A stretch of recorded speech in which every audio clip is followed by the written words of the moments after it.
আমরা সবাই এনে উপস্থিত হয়েছি কামালের যে নৃশংস হত্যা চেষ্টা করেছে সেই বিষয় হলো একটি রাস্তাটা হলো সরকারি।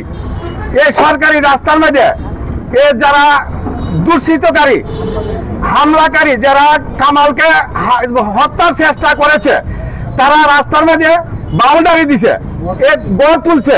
এই বাউন্ডারি দিছে পরে কামালে গ্রামের কয়েকজন লোক লইয়া এইটা প্রতিবাদ করার চেষ্টা করছে, কিন্তু চেষ্টা করতে গিয়ে দেখা গেল কামালে হেন ঝগড়া সৃষ্টি হবে। তার জন্য টিউনুর সাহেবের কাছে দরখাস্ত করছে। দরখাস্ত করার পরে তাকে দুনো পক্ষকে ডাকাই নিছে, নেওয়ার পরে এখন না পাইছে সরকারিভাবে রাস্তা বাউন্ডারি পড়ে গেছে। তখন তাকে বলছে এই সুলতানকে বলছে যে রাস্তার থেকে বাউন্ডারি সরানোর জন্য। সুলতান হেনতে ক্ষিপ্ত হইয়া রাতের আধারে এই কামালকে নৃশংসভাবে মারধর করেছে এবং যেভাবে তাকে পিটিয়ে হত্যার চেষ্টা করেছে এইটার বিচার আমরা মহামান্য আদালতের কাছে চাই, মহামান্য বিচারকের কাছে চাই। এবং আমরা যতক্ষণ পর্যন্ত এই বিচার আমরা না পাবো এবং আসামিদেরকে আইনের আওতায় আইনা বিচার না করা হইব আমরা রাজপথ ছাড়বো না ইনশাআল্লাহ। খুব ভালো একটা ছেলে, প্রবাসী, একজন প্রবাসী মানুষে এইভাবে নৃশংসভাবে হত্যার পরিকল্পনা, এটা মেনে নেওয়ার মতো না। আমি জোর দাবি জানাচ্ছি আপনাদের মাধ্যমে প্রশাসনের কাছে, ওদের যাতে ফাঁসি হয়, না হয় আমরা এই রাজপথে সবসময় থাকবো ইনশাআল্লাহ। আমরা আজকে এখানে যে একত্রিত হয়েছি আপনারা জানেন, আমার পাশের গ্রামের নাম, ওনার নাম কামাল হোসেন। উনি একজন সফল রেমিটেন্স যোদ্ধা, যে এলাকার ভিতরে বিভিন্ন মানবিক কাজে সে জড়িত। এই লোকটার উপরে যে নরপশুরা হামলা করেছে, আমরা তার প্রতিবাদে আজকে মানববন্ধন করছি। আমরা চাই এর সুষ্ঠু বিচার। এখন সে ঢাকা একটি হাসপাতালে চিকিৎসার অবস্থায় আইসিইউতে আছে, তার অবস্থা আশঙ্কাজনক। এই পরিস্থিতিতে কিছু কুলাঙ্গার আমাদের এই বিচারকে বলিষ্ঠ করার জন্য নেতা নামক কিছু কুলাঙ্গাররা তদবির করতেছে থানাতে। আপনাদের মাধ্যমে জানাতে চাই, এই সুষ্ঠু বিচার না হওয়া পর্যন্ত আমরা রাজপথে থাকবো।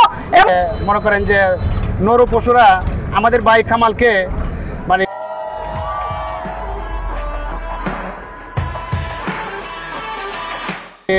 মারবার চেষ্টা করছে বা তাকে গুরুতর আহত করেছে। মূল বিষয় হলো আমাদের যে গ্রামের একটা রাস্তা, তাদের বাড়ির পূর্ব পাশে একটা রাস্তা, সেই রাস্তাটা আমরা বিশেষ করে 20-30 জন এটা আমরা একটা অভিযোগ করছিলাম। সেই অভিযোগের প্রধান ছিল আমাদের ভাই কামাল হোসেন। সে অভিযোগ করেছিল, এই জন্য তার অপরাধ। আর বিশেষ কথা হইলো তার হইলো প্রতিহিংসা। তারা আসলে মেনে নিতে পারতেছে না যে কামাল হোসেন কেন এটার প্রতি বাদী হইলো।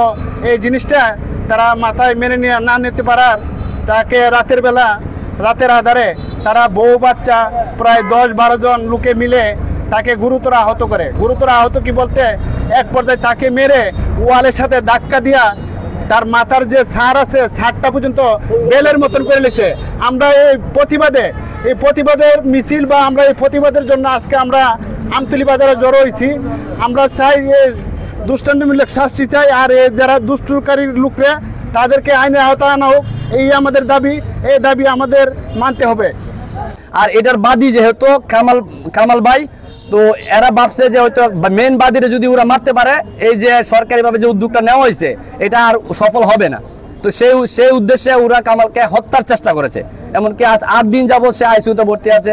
আমি সবার কাছে দোয়া চাই, আমার ভাইয়ের জন্য দোয়া করবেন। আর হামলাকারীর নাম হচ্ছে সুলতান আব্দুল কাদের। সুলতানের ভাই কাদেরের ছেলে রফিক, সুলতানের ছেলে মিশাল, ফরিদের ছেলে সাইফুল, সারহমান, তারপর দানার ছেলে তানবীর, সাথে 3 জন মহিলাও ছিল। আমার দাবি প্রশাসনের কাছে আমরা ন্যায় বিচার চাই, আমাদের ফ্যামিলি নিরাপত্তা চাই। আশা করি প্রশাসন, দেশবাসী এবং আইনের ব্যবস্থাপনায় আমাদের সহযোগিতা করবে। আমরা সুষ্ঠু বিচার চাই, সুষ্ঠু দাবি আশা করছি। কামালের যারা নৃশংসভাবে হত্যার চেষ্টা করছে, উনি এখন লাইফ সাপোর্টে আছে। আমরা আইনের কাছে বিচার চাই এবং ওনার ফ্যামিলির নিরাপত্তা চাই। মিরপুর গ্রামে এই যে রাস্তার বিরোধকে কেন্দ্র করে দুইটি খামাল নামে একজন লোক আহত হয়েছেন। রাতের আধারে তাকে একটি পক্ষ মারধর করেছে। তো উক্ত বিষয় নিয়ে আমরা বাদীর অভিযোগের প্রেক্ষিতে আমরা একটি মামলা নিয়েছি। মামলা নেওয়ার পরে একজন আসামিকেও গ্রেপ্তার করেছি। মামলার মোট এজাহার নামে আসামি হচ্ছে 9 জন। অন্যান্য পলাতক আসামিদেরকেও আমরা গ্রেপ্তারের জন্য জোর অভিযান পরিচালনা করতেছি।